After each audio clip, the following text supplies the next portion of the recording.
Now, for you guys that don't know, Tina's Threads page is popping. She goes at it with everyone and just has the most controversial takes on there. So I figured we go through some of these, okay?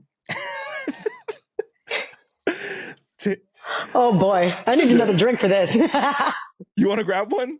Yeah. Yeah. All right, let's go. All right. Let me start it over. So this one right here is really hilarious to me, but you said taking relationship applications, minimum age is 45. LOL. I be clowning too, though. Okay. No, I know. That's why I feel like if people really want to get to know you, they just go to your threads because you really say how you feel, and then you get that real personality, that sense of humor that you have, you know? Yes. Because I think that when people get to know you, they'll realize that you're kind of extreme in certain ways. Like when you're funny, you're really funny. When you're like very passionate about something, like you really go off. Yes. You know? I call myself a potent bitch. That's one way to put it. I'm attracted to every race. Now it's just an energy game. Yeah. Literally. So you don't have a preference or anything? Nope. Not one. It's energy. What's your energy? What's your vibe? What is your mind? What's the conversation like? Conversation is the best for me. Stimulating conversation. Yes. Bring it on. Oof. So don't you think that like people try to put you in this like, oh, you're really white. You're not even Latina. Like you're white. I've been told I'm a white Latina. Well, not until Black Lives Matter. I wasn't told I was white until Black Lives Matter hit. But what I'm saying is one of the things I see very common when people go at you, they try to call you white. Yeah, I'm telling you, after Black Lives Matter. Because so like, do you think that they try to say that that's what you're attracted to though? That you're attracted to white men specifically? How would they know that? I don't know. Like, I'm just saying, like, do you think that that's something they're trying to get at? The only men that I have been with in the past decade were Latino and Black. There you got it, guys. You guys are... So it's like... The overconfident Puerto Rican man on the dance floor who thinks he can cut just because he's Puerto Rican. That's the guy who usually throws my shoulder out. You know what's so funny, though, is because I was talking to my Puerto Rican homie, and he was like, that's true. There's always that guy that's on that believes that he can cut just because he's Puerto Rican. And I'm like, oh my God. So then you said Latino applications will be moved to the bottom of the pile. Yes, I'm discriminating, LOL. Everyone discriminates on a daily basis. You judge who you allow to be your friend, your mate, and you use discrimination with whom you allow around your children. This is true. But you said historically you've dated Latino and Black men, right? So why now Latino at the bottom of the list? Because I've been detrimentally hurt by Puerto Rican men. You never dated a Mexican man or other Latinos? Yes. I mean, yeah, way back. I mean, being in New York for for almost a decade, there's not many Mexicans, you know? What about Dominicans? Well, one of them was like half Dominican, you know, but he didn't like Dominicans. Then this part was surprising to me. Asian men are way better salsa dancers and leaders than Latino men are. They're taught energy at a young age, and they let the energy lead you rather than the physical force Latino men tend to do. I will stand by that all day, every day, baby. Let's go. Oh my God. When an Asian man asks me to dance some salsa bachata, yes, let's go. Oh my God. Yes. The energy is so, it's so leading, but so not controlling. And it's some of the best dances I've ever had dancing mambo with Asian men. So you're saying that it's like, it's dominant, but not too dominant. It's inviting. It's not dominant. And it is leading. It's inviting and it is leading. There is no dominance in it. It's like, you want to come? Let's go. Hell yeah, we going. Now, don't you think that saying something like this could come off as divisive? Well, okay. So it's actually unifying because your Puerto Rican man will look at an Asian man like, oh, you're not Puerto Rican. You can't dance salsa. And I'm like, actually, we can.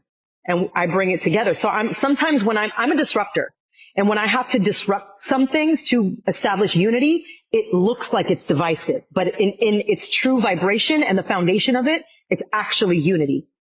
Yeah, you're a real troublemaker. I own it. This next one, Koreans be serving that face though. It's this silent, balanced, feminine masculinity, highly attractive. Yo, those fools look like dolls, man. Those fools look like dolls. Wait, you talking about like the BTS type of guys? Yes. Like when you see them in person, it's like, oh my God. You don't think that they look like a little bit too feminine? No, because the energy is so masculine. The balance it's mind blowing. I guess we'll take your word for it. Yes.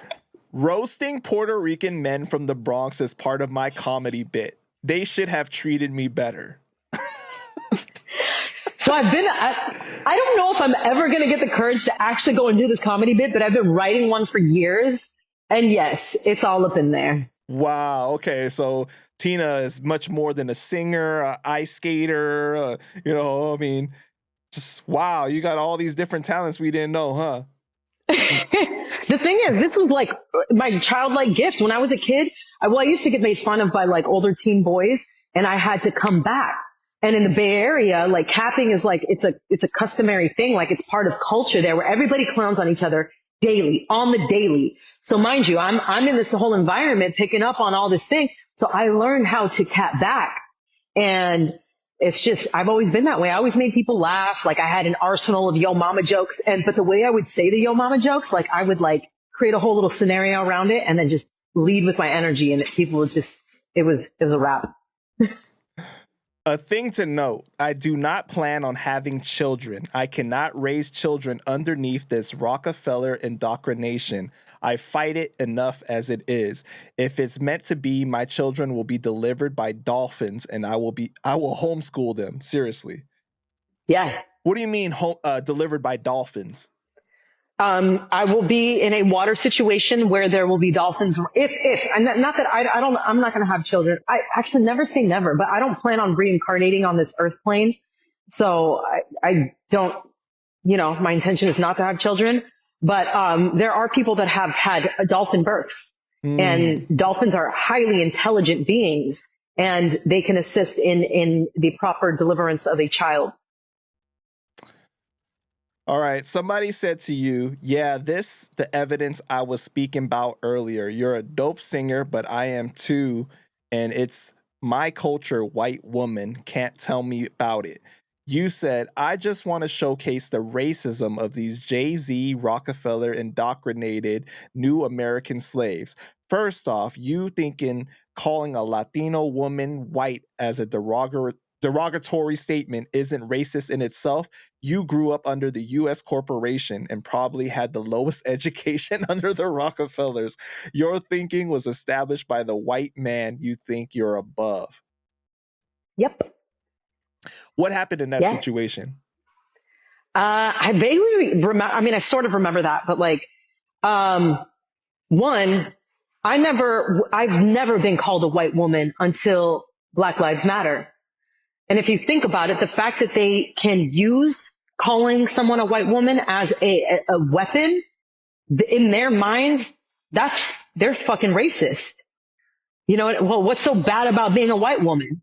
Because, oh, you're a colonizer, you're a this and that, all the words that have been programmed through Black Lives Matter that were never talked about before, but even, so to me, it's like, that's just what they're on. And anything that's going to come against this matrix simulation, they're going to use whatever in the simulation to attack me, and right now in the matrix simulation, being white is not the best thing,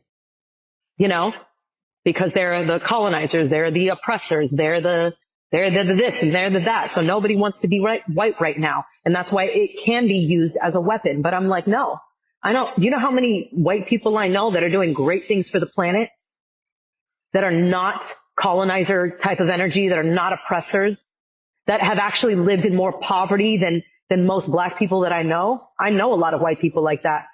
Like, have people ever been to Flint, Michigan?